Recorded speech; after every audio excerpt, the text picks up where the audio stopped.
Okay, so here's a really quick travel tip. If you are packing light, but you are staying at your destination for longer than the amount of clothes and undies you have packed, all you have to do is get a laundry bar. This cost the equivalent to about 48 cents Canadian at the local supermarket. And I'm just gonna show you here. So we're gonna put the plug in the sink, turn the water on, wet the garment in the areas that of course have, you know, the most kind of stinky. So it's a t-shirt, so I'm doing the armpits. Rub some of the soap on there, give it a really good rub. This is inside out, by the way. Then flip it over to the other armpit, like so.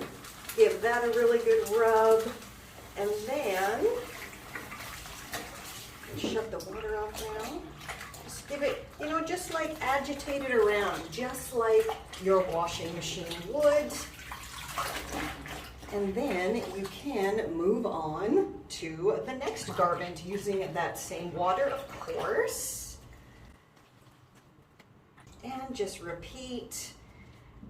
Now, if anywhere has like a stain on it, then you can just do a kind of spot treatment with the laundry soap and it will get the stain out.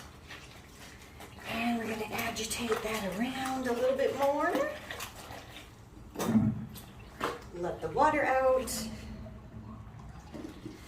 Give it all a really good rinse. And bring it out. Shake it out. And hang it up over the shower rail. And la-la, your laundry, ooh, should be dry very, very quickly, especially if you're in a hot country.